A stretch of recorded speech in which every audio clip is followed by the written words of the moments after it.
반갑습니다. 오늘 7월 첫째 주일 예배 주셔서 하나님과 축복합니다. 오늘은 하나님 나라를 심다라는 제목으로 함께 말씀을 나누겠습니다. 지난주에는 이제 예수님께서 누가 내 어머니고 내 형제냐 말씀하셨던 장면을 보면서 하나님 나라를 위한 비장의 국이었던 교회에 대해서 함께 말씀을 나눴습니다. 그래서 하나님께서 하나님 나라를 위해서 세우신 것이 교회 공동체고 그 공동체를 통해서 함께 사랑받는 훈련들을 통해서 이 마지막 때를 살아가는 이 땅 가운데서 하나님께서 하나님의 나라를 세워가시는데 그 교회 공동체가 중요하다. 그래서 그 교회 공동체를 예수 가족 공동체다라고 이제 이름 붙이시고 예수님께서 그래서 내 말을 듣고 내 뜻대로 행하는 사람이 내 가족이다라는 이야기를 주셨던 장면들을 우리는 기억합니다. 이제 오늘은 4장으로 넘어가서 4장의 이야기를 함께 살펴보려고 하는데 4장에는 예수님께서 이제 비유로 이제 설명을 해주시는데 비유들이 이제 쭉쭉 등장합니다. 첫 번째 비유, 우리가 잘 알고 있는 첫 번째 비유를 이제 오늘 함께 읽었고 그 첫 번째 비유를 통해서 이제 교훈을 받고 이제 계속 이어지는 교훈들에 대해서 우리가 함께 4장을 통해서 함께 말씀을 나눠보도록 하겠습니다. 자, 1절과 2절을 보면 예수님께서 다시 바닷가에서 가르치시니 큰 무리가 모여들었거늘 예수께서 바다에 떠있는 배에 올라앉으시고 온 무리는 바닷가 육지에 있더라. 이에 예수께서 여러 가지를 비유로 가르치시니 그 가르치시는 중에 그들에게 이르시되 라고 이야기합니다. 3장에서는 예수님이 아마 베드로의 집에 있으셨던 것 같아요.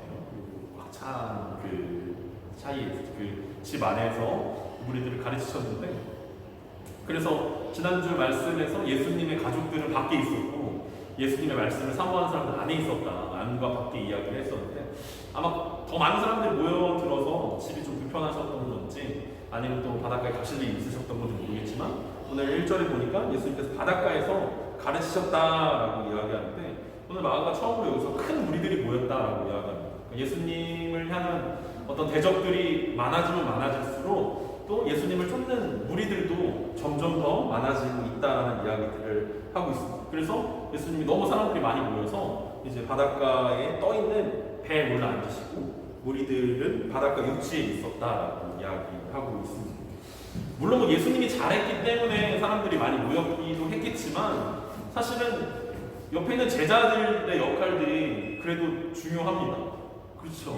그러니까 예수님이 뭐 기적도 베푸시고 치유도 해주시고 이렇기 때문에 사람들이 모여들었지만 오늘날처럼 뭐 TV가 있는 것도 아니고 유튜브가 있는 것도 아니고 어쨌든 홍보를 하려면 누군가가 필요하잖아요. 그래서 그 역할이 누구였냐? 결국 제자들이었다라는 거예요. 제자들이 뭐 옆에서 예수님 옆에서 뭐 밥만 먹었겠습니까?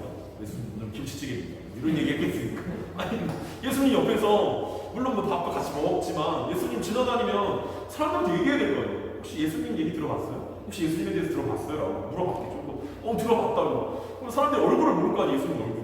아, 저분이 예수님이라고. 오늘 저분이 바닷가에서 집회하시는데 한번 와보시겠냐고. 그렇게 이렇게 초청하는 역할들이 제자들의 역할이었다라는 거죠. 제자들이 열심히 했으니까 사람들이 점점 더 많이 모였고. 근데 한편으로는 제자들 마음 가운데 그 예수님을 향한 대적들이 점점 많아지는 게 좀 이렇게 마음에 한편으로 걸렸을 거예요. 그렇지만 자신들의 역할이 있으니까 열심히 예수님을 위해서 전도는 아니지만 와봐라 우리 예수님이 오늘 뭐 기적에 치유 집회하신다 오늘 밤에 난리 난다 하면서 와라 이런데 그렇게 사람들 많이 모아서 바닷가에서 진짜 사람들 너무 많아가지고 예수님이 이제 배를 타고 할 정도로 많이 모였다라는 거죠. 문제는 뭡니까? 이 제자들이 사람들한테 얘기했던 거는 야 예수님 오늘 기적의 시로 보여주신다라고 얘기했는데 예수님 오늘 뜬금없이 사람들이 평소보다 훨씬 많이 와서 큰 무리가 모였다고 그러는데 예수님이 가르치기 시작했다라는 거예요. 기적은 순간에 일어나는 거기 때문에 시간이 얼마 걸리지 않습니다. 근데 가르침은 우리 선생님들도 계시지만 가르침이라는 건 굉장한 인내가 필요한 시간들입니다. 그렇죠?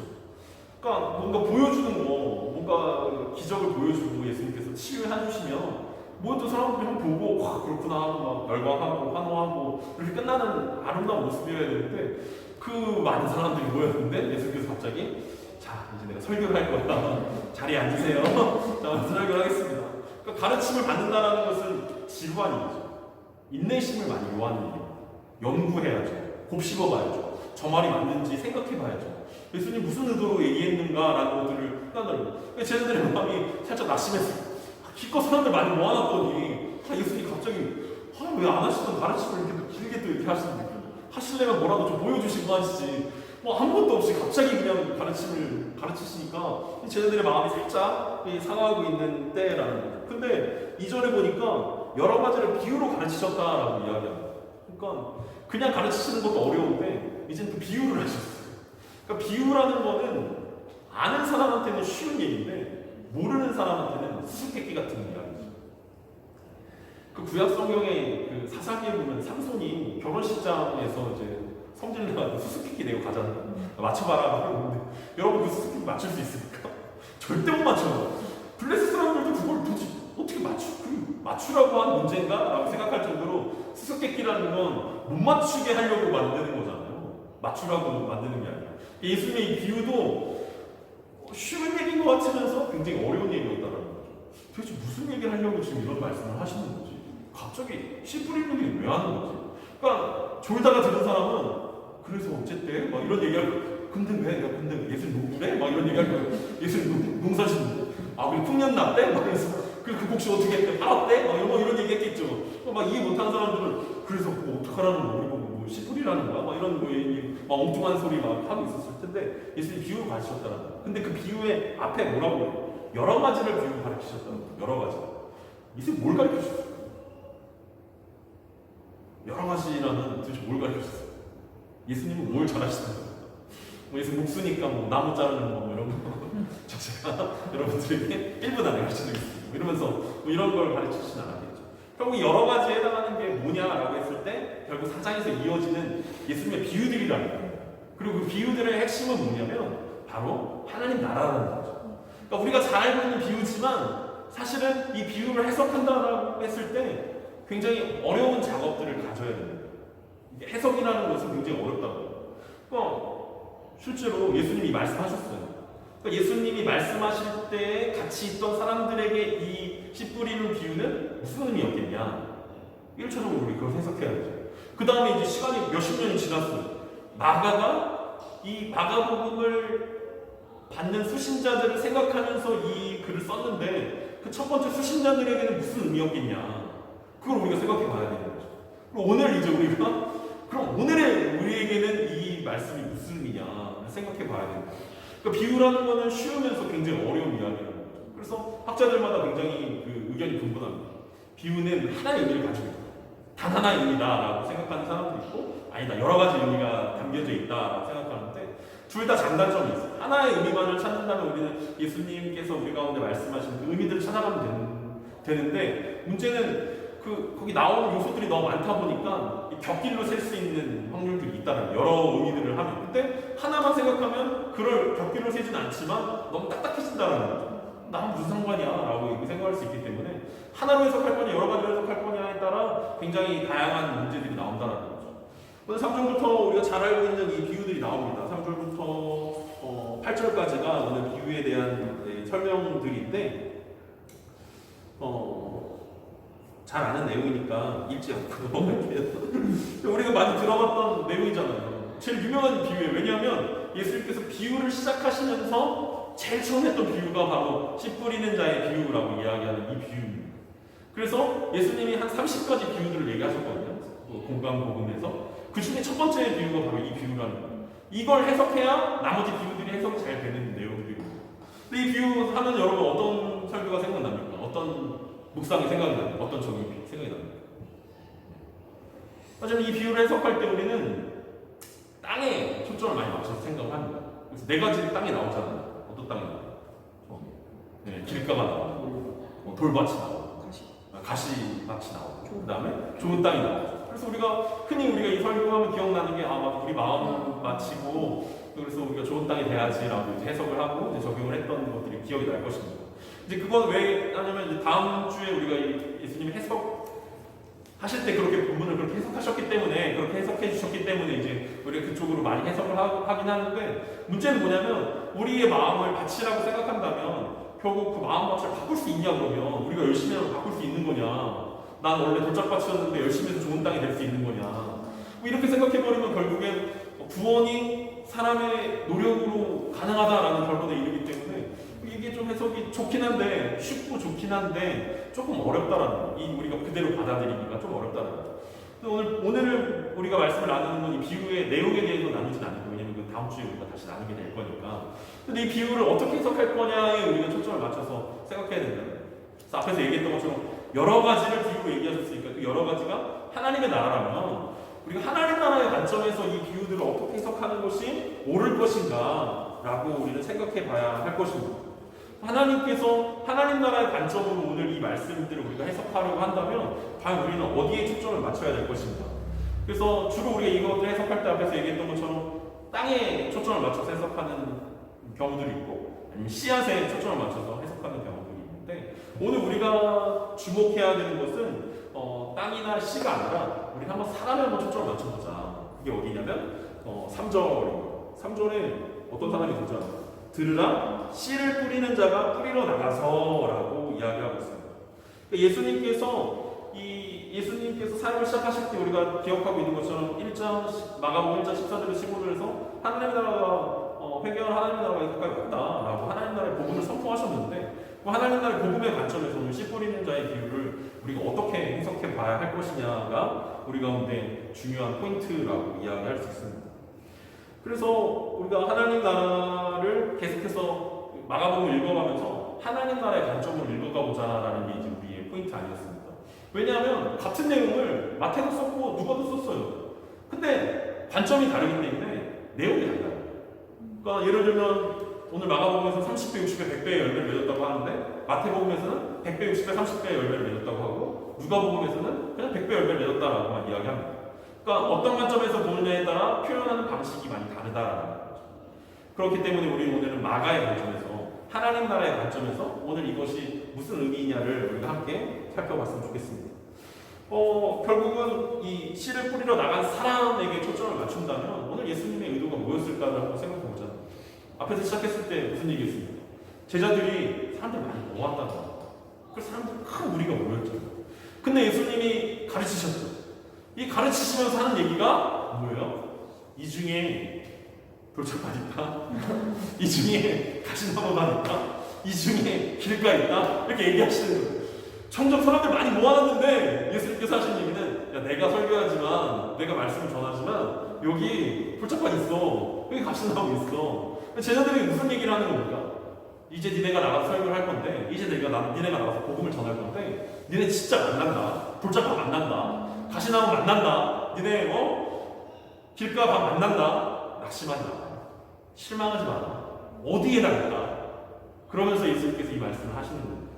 그러니까 하나님의 나라를 심으러 떠나는 제자들에게, 이제 예수님 이후에 제자들이 그 사역을 이어서 예수님의 사역들을 할 텐데, 심지어 예수님이 직접 저자직감으로 하나님 나라의 복음을 설교하시는데도 거부하는 사람들이 있다는 거죠. 그럼 니네는 당연하지 않겠냐?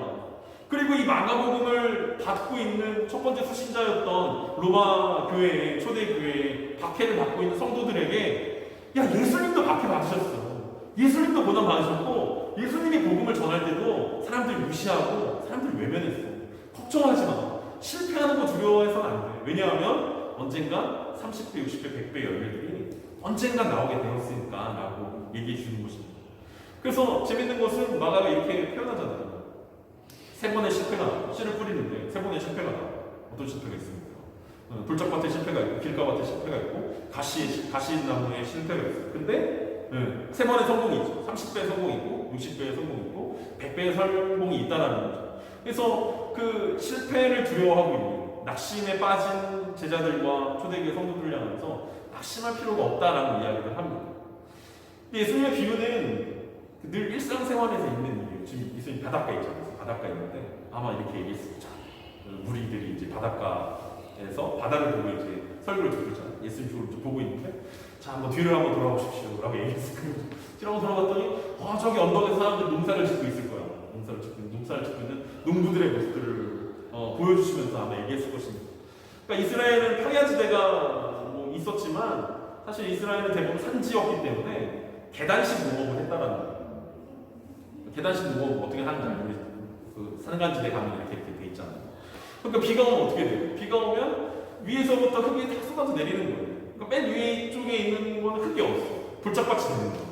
그리고 그 흙이 쓸려서 내려가다 보면 그 경계가 애매해지는 거예요. 그게 길가가 되는 거예요. 왔다 갔다 하는 길가가 돼버리는 거예요. 경계가 애매하니까 턱 사이에서 경계가 애매하니까 맨 마지막 이제 아래쪽에 되면 흙이 이제 쌓여가지고 이제 좋은 밭이 되겠죠. 근데 우리나라랑은 달리 이스라엘은 경작을 어떻게 했냐면 우리는 땅의 경계가 분명하기 때문에 경작을 하고 그러니까 땅을 갈아엎은 다음에 씨를 심어야 될 때 정확하게 씨를 심고 그 다음에 덮고 그 다음에 농사를 짓는데 이스라엘은 그 경계가 모호하니까 일단 뿌려요. 일단 뿌려. 돌짝밭이든 가시밭이든 다 뿌려. 그 다음에 경작을 해. 경작을 해서 다시 뒤집어 엎어가지고 거기서 이제 싹이 나는 것들을 본다라는 거죠. 그래서 결국은 뭐냐면 일단 뿌리면 그 다음에 경작의 시간들이 있다라는 거예요. 뿌려놓으면 돌짝밭도 다시 한번 경작해가지고 돌 끄집어내고 가시나무 동키도 한번 정리하고 길가도 다시 한번 정리해서 이제 제대로 된 농사를 지을 수 있도록 만든다라는 거죠. 그렇기 때문에 예수님께서 하셨던 말씀은 뭐냐면 뿌려라, 심어라. 나머지는 하나님 나라 책임진다. 밭을 가꾸고 변화시키고 그런 것은 하나님께서 알아서 하시는 거기 때문에 일단 뿌려라. 니네는 상관없이 뿌려라. 물론 정확하게 비유가 맞아떨어지진 않아요. 왜냐하면 뿌리는 것도 농부고 경작하는 것도 농부기 때문에 무슨 얘기지? 라고 생각할 수 있는데 예수님의 의도는 그거였다는 거예요. 일단 뿌리면 어디에 떨어지는가 상관하지 말고 일단 뿌리면 나머지는 하나님께서 책임지신다. 그래서 고린도전서에서 바울이 아볼로파와 바울파가 싸울 때 이렇게 얘기하잖아요. 바울은 심었고 나는 심었고 아볼로는 물을 주었을 때 하나님께서 자라게 하신다. 하나님께서 자라게 하시니까 걱정하지 말고 뿌려라. 너희의 역할은 뿌리는 거다라고 오늘 우리 이 비유를 통해서 우리 가운데 말씀하고 있습니다. 그럼 우리는 뭘 뿌리겠습니까? 뭘 뿌려야 되겠습니까? 하나님의 나라를 위해서 뭘 뿌려야겠습니까? 이게 단순히 이게 복음을 전해라. 너 전도를 많이 해봐라. 네. 전도를 많이 해봐라. 전도를 많이 해봐라. 그런 얘기, 단순히 그런 얘기가 아니라 복음을 많이 전하고 전도를 많이 해라. 이 정도에 머물러서 예수님께서 얘기하지 않았다. 하나님 나라를 심어야 된다는 이야기하는 거예요. 그러니까 우리 삶 가운데서 어떻게 하면 우리가 하나님의 나라를 심을 수 있을 것인가. 왜냐하면 제자들이 낙심하고 어떤 초대교회 성도들이 낙심했겠지만 우리도 똑같잖아요. 세상 가운데 큰맘 먹고 내가 이번 주는 좀 하나님의 말씀대로 하나님의 나라를 꿈꾸면서 내가 살아야지라고 세상 사람을 만나는 사람들이 돌짝밭이 나다. 만나는 사람들이 가시가 너무 많아. 막 찔러. 큰맘 먹고 잘해주려고 했는데 막 찔러. 그리고 마음이 너무 공부해가지고 나를 돌 던져. 나에게 돌 던져. 상황이 안 바뀌는 것 같다는 거죠. 내가 하나님의 나라를 마음껏 살아보고 하나님의 나라를 심고 내가 그렇게 누리면서 살고 싶은데 주어지는 상황들이 안 바뀐다는 거예요. 마치 이 씨 뿌리는 자의 비유에 나왔던 세 번의 실패처럼 우리가 그런 실패들을 맞이하게 된다는 거예요. 손 뿌렸는데 안 됩니다. 하나님 나라 내가 해보려고 했는데 사람들 마음이 진짜 너무합니다. 너무 강박해서 저 사람들과는 상종할 수 없습니다. 그냥 우리 야고보랑 요한이 얘기했던 것처럼 불을 내려주십시오. 네, 저 사람들을 못 해먹겠으니까 불을 내려주십시오. 라고 얘기하는 사람들을 향해서 예수님은 그래도 뿌려야 된다라고 이야기합니다. 그래도 하나님 나라를 심어야 된다. 제가 이제 논문을 써야 되지 않습니까? 무슨 논문을 쓸까 이제 주제를 막 생각하는데 결국 논문이라는 건 내가 어떤 뭔가를 연구해가지고 써가지고 어떤 사람들한테 도움이 되는 게 논문이잖아요. 우리 논문 써보셨잖아요. 어떤 도움이 됐나요? 그 연구가 결국은 학적으로 무슨 이게 의미가 있는 거냐. 내가 뭐 쓰고 싶은 건 뭐 몇 개 있지만 이게 사람들한테 무슨 도움을 주냐. 사람들한테 무슨 유익이 되냐.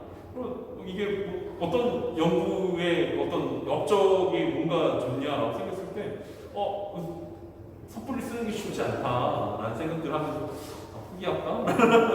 라는 생각들을 하는데 누가 그런 얘기 하더라고요. 야, 하나님의 영광을 왜 쓰는 거야? 그러니까 일반적인 사람들의 생각은 이 논문을 통해서 사람들에게 어떤 도움이 될까를 생각하잖아요. 사람들에게 이 연구 결과로 어떤 도움이 될까를 생각했는데 우리는 더 큰 걸 생각해야 되는 거예요. 내가 이걸로 어떻게 하나님의 영광을 돌릴 수 있을까? 학교에서 만나는 친구들을 대하면서 그 사람들과의 관계 가운데서 어떤 선생님들과의 관계 속에서 어떤 가정에서 직장에서 아니면 공부를 하면서 과연 내가 이것을 하는 게 하나님 나라에 어떤 도움이 되는가? 우리가 이게 명쾌하게 나와야 우리가 하나님 나라를 심는다라고 이야기할 수 있다는 거예요. 그냥 막연하게 나는 하나님 영광을 위해 사니까 내가 하고 있는 모든 것들은 다 하나님의 영광이다. 이게 하나님 나라를 심는 게 아니라 우리가 하나님 나라를 심는다라고 생각했을 때 그럼 하나님 나라의 관점에서 하나님 나라의 법칙을 따라 하나님께 영광이 되어지는 일들을 하는 것이 하나님 나라를 심는다라고 이야기할 수 있다는 거죠. 예수님이 하신 이야기가 바로 그것입니다. 그렇게 생각하면 조금 쉬워질 수 있을지도 몰라요. 우리의 삶이 여전히 팍팍한데 여전히 깝깝한데 하나님 내가 어떻게 해야 합니까? 내가 어떻게 해야 됩니까? 라는 그런 생각들이 있지만 여전히 우리 가운데 실패와 좌절과 혹은 답답함과 보이지 않는 우리 가운데 있지만 예수님께서 하셨던 것은 결과는 아버지에게 맡기고 너희 뿌려라. 내가 너희들 보고 많이 거두으라고 요구하지 않지 않냐. 그거는 알아서 할 테니까 뿌리는 것만 잘하면 나머지 내가 알아서 하겠다라고 예수님께서 우리 가운데 말씀하고 있다라는 거예요. 그래서 예수님께서 3절에서도 뭐라고 얘기합니까? 들으라라고 이야기하는데 9절에서도 들을 귀 있는 자는 들으라라고 이야기합니다. 여기 귀 없는 사람 있습니까? 네, 제자들이 귀가 없었겠어요? 모여든 사람들이 귀가 없었겠어요? 근데 예수님 자꾸 들으래요. 뭘 들으러? 뭘 들으라는 거예요? 예수님 뭘 들으라는 겁니까? 라고 했을 때 이 예수님께서 하셨던 이 말씀들을 들으라는 거예요. 왜냐하면 이렇게 되면 마음이 겸손해지는 거예요. 내가 결과에 책임질 필요가 없기 때문에 나 마음 겸손하게 예수님 다 맡깁니다. 예수님께서 알아서 하십시오. 나는 내가 할 일, 뿌리는 일, 심는 일 내가 알아서 하겠습니다. 심는 일 최선을 다하겠습니다. 그 사람들이 듣는 사람들이란 단순히 예수님의 말씀을 좋은 얘기 하시는구나. 농사 얘기 하시는구나. 예수님 농사에 일각이 있으시네. 목숨 줄 알았는데 전문가시네. 이렇게 얘기하는 게 아니라 예수님의 그 말의 의미들을 깨닫고 예수님의 말씀을 삶으로 실현하고 구현해 나가는 사람들에 대해서 예수님께서 들어야 된다는 거죠. 겸손한 사람만 들을 수 있다는 거예요. 내 맘대로 하고 내 뜻대로 하는 사람은 교만해서 들리지 않는다. 옆에서 뭐라고 얘기하고 라고 얘기하고 자기 하고 싶은 대로 하는 게 아니라 이제 하나님의 나라를 함께 꿈꾸면서 예수님이 씨를 뿌리셨던 것처럼 같이 뿌리는 삶이 이제 예수님께서 우리 가운데 얘기하셨던 겸손의 삶이라고 이야기하고 있습니다. 예수님께서 뿌리셨던 이 하나님 나라는 씨앗의 형태였어요. 아주 작다라는 거죠. 아직 눈에 보이지 않는다는 거예요. 근데 예수님께서 약속하셨던 것처럼 이제 곧 30배, 60배, 100배의 열매를 맺게 될 것입니다. 우리는 맺은 다음에 이 말씀들을 보기 때문에 그런가 보다 하지만 여전히 씨앗 형태의 하나님 나라를 봤던 제자들에게 여전히 씨앗 형태로 머물러 있는 하나님 나라를 보았던 이 초대교회 성도들에게는 이 말씀이 엄청난 의미였을 거예요. 우리는 그럼 됐네, 잘 됐네, 복음이 유럽도 먹고 미국도 가고 우리나라도 와가지고 교회 다니는 사람 많아졌네 이렇게 생각하지만 사실은 그 일들을 위해서 수많은 사람들이 눈물을 흘리며 씨앗들을 뿌렸다라는 거죠. 그리고 오늘 그 씨앗이 우리 가운데서 다시 심겨져야 할 때가 됐다는 거예요. 하나님의 나라를 생각하면서 우리가 심는 것입니다. 때로는 가시에 찔려서 피가 날 수도 있고 때로는 돌짝밥 때문에 마음이 너무 상할 수도 있고 때로는 왜 잘 안 되지? 라고 생각할 수도 있지만 하나님께서 책임지신다라고 하셨기 때문에 우리는 그 말씀을 믿고 따라가는 것입니다. 하나님께서 책임지시기 때문에 우리는 실패를 두려울 필요가 없어요. 실패 안 한다라고 얘기하셨으면 우리 더 좋았을 뻔했는데 예수님이 실패해 3번에 이게 3번이 될지 30번이 될지 300번이 될지 우리는 모르지만 어쨌든 많은 실패가 있을 거라는 거죠. 그래도 내 책임이 아니기 때문에 우리는 묵묵히 걸어가는 것입니다. 그래서 자꾸 우리가 불안해하고 두려워한다는 것은 못 듣고 있는 거예요.